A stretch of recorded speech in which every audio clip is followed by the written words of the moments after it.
aquarium weeds, otherwise known as Xenia or clove polyps, and GSP, star polyps. So, if you're new to the reefing hobby, or you have been new, well, let's be honest, we've all been there.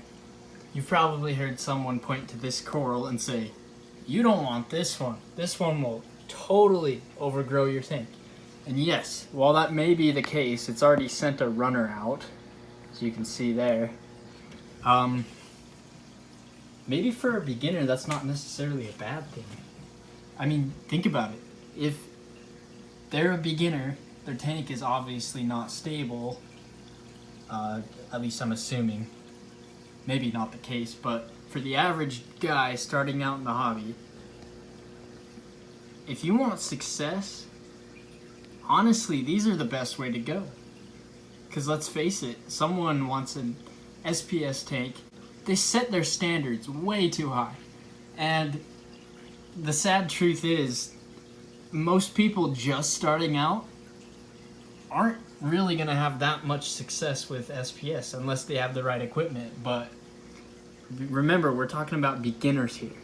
With any new hobby, you're going to find the cheapest and the easiest way to get through that hobby. For example, my little tank. You see a cheap LED light. It was $300, but I mean, as much as it pains me to say, that's on the cheap end of the spectrum in this hobby. I know you can get nano lights for pretty cheap that are absolutely capable of growing coral, but once you get into like the over 30-inch aquariums, finding the right light can kind of be hard.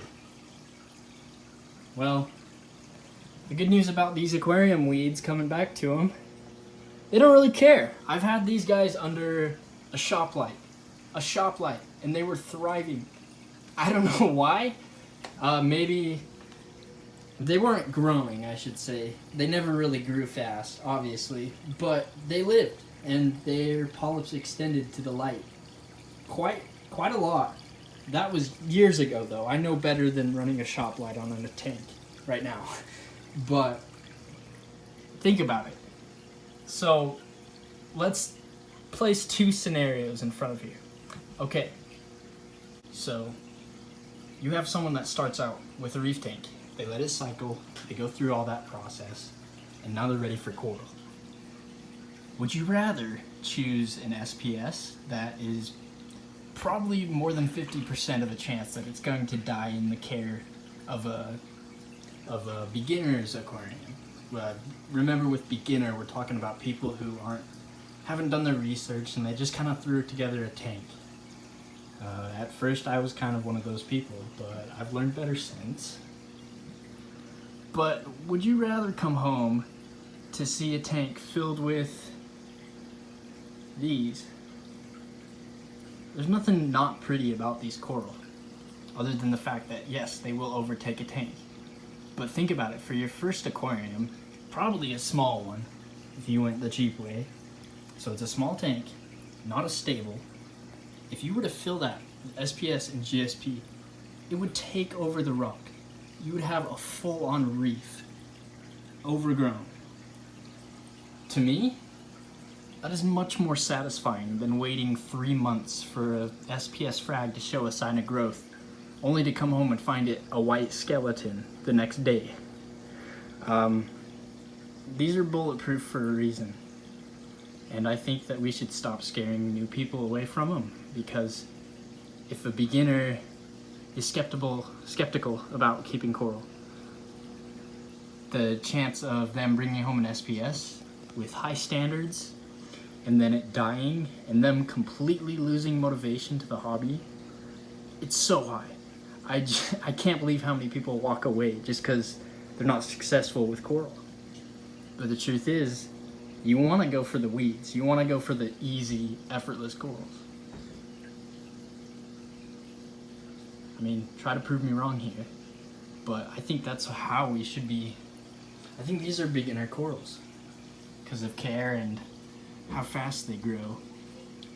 A new hobbyist would get so much more satisfaction out of watching this grow almost over a week's time bigger, rather than waiting months and sitting in front of a hard coral tank and not really seeing much other than color that slowly fades because the coral dies. Hopefully I'm making sense here, but really, if you're new, soft corals like these, don't even be scared of them. I get questions all the time, you know, like, hey, I want to get Xenia for my nano tank, but I have instant ocean sea salt, and I'm just wondering if I can make the transfer or if I have to use reef crystals. And when it comes to soft coral, you can use basically any salt you want as long as it contains the elements they need. Sea salt, well, I guess he's closed up now, but that was once a healthy GSP. I just turned the light on from being off. But anyways, these are the corals you want for your first tank. Highly recommend. You'll get satisfaction out of watching these things grow basically overnight. I promise you.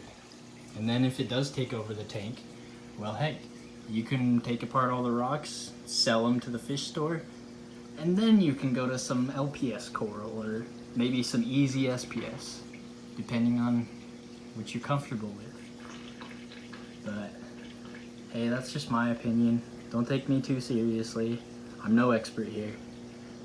That's all, guys. See you later.